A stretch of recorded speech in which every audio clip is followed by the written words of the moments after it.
আসসালামু আলাইকুম। New organic poultry ফার্মের পক্ষ থেকে আমি মেহরাব হাসান সীমান্ত। আজকে ভিডিওতে আমি দেখাবো কিভাবে কবুতরের বাচ্চাকে হ্যান্ড ফিডিং করানো হয়।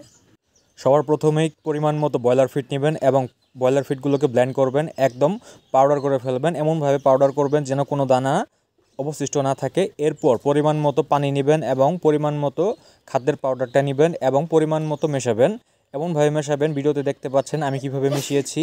আমি পরিমাণ মতো খাদ্য নিয়েছি এবং ঘনভাবে মিশিয়েছি যেন বাচ্চাগুলোকে হ্যান্ড ফিডিংয়ের সময় কোনো ঝামেলা না হয়। গতকাল আমি কিছু কবুতরের বাচ্চা বাজার থেকে কিনে এনেছিলাম।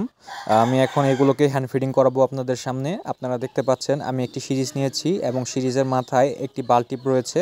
বালটিপটা নরম যেন কবুতরের মুখে ঢোকানোর সময় কোনো ব্যথা না পায়। আপনারাও কবুতরকে খাওয়ানোর সময় যে সিরিজটি ব্যবহার করবেন সেই সিরিজটির মাথায় অবশ্যই বালটিপ ব্যবহার করবেন, কারণ বালটিপটি নরম, তাদের মুখের ভেতর ঢোকানোর সময় তারা কোনো প্রকার ব্যথা পায় না। আর অবশ্যই বালটিপটি তাদের গলার ভেতরে ঢোকাবেন, মুখ দিয়ে একদম গলা বরাবর ঢোকাবেন এবং আস্তে আস্তে ধীরে সুস্থে পাম্প করবেন। তাতে কবুতরের বাচ্চাগুলোকে খাওয়াতে সুবিধা হয় এবং কবুতরের বাচ্চাগুলো খাওয়ানোর সময় আপনাদের শরীরে কোনো খাদ্য ভরবেও না এবং খাদ্যগুলো অপচয়ও হবে না। আমার পেছনে যেহেতু মুরগির খামার, আপনারা জানেন আমি একজন মুরগির খামারি, তার জন্য আমার পেছন থেকে কিছু মুরগি আওয়াজ করতেছে। সেই মুরগিগুলোকে অ্যাভয়েড করবেন, সেই আওয়াজগুলোকে অ্যাভয়েড করবেন। চলুন এখন মূল টপিকে ফিরি। আপনারা ভিডিওতে দেখতে পাচ্ছেন আমি কবুতরের বাচ্চাগুলোকে কিভাবে হ্যান্ড ফিডিং করাচ্ছি।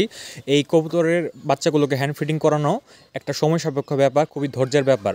আপনারা জানেন কবুতরের বাচ্চাগুলোর শরীর খুবই কোমল এবং নমনীয়। এদের সাথে যদি একটু হার্ডলি বিহেভ করে তাহলে এদের কোনো প্রকার ক্ষতি হতে পারে। তো আপনারা দেখতে পাচ্ছেন ভিডিওতে আমি কত যত্ন সহকারে কবুতরের বাচ্চাগুলোকে খাওয়াচ্ছি। অবশ্যই হ্যান্ড ফিডিং করানোর সময় বালটিপটি কবুতরের গলার ভেতরে দিবেন এবং ধীরে ধীরে পাম্প করবেন এবং কবুতরের বাচ্চাগুলোকে ধীরে সুস্থে খুবই ধৈর্যের সাথে খাওয়াবেন। হ্যাঁ, খুবই ধৈর্য সহকারে খাওয়াবেন, কারণ এটি খুবই ধৈর্যের ব্যাপার।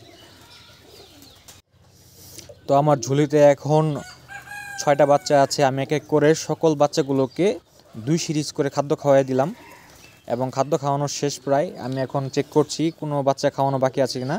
তো একটা বাকি ছিল, আমি একটাকে খাওয়াই দিলাম। তো এখন সবগুলোর খাওয়া একদম কমপ্লিট ইনশাল্লাহ।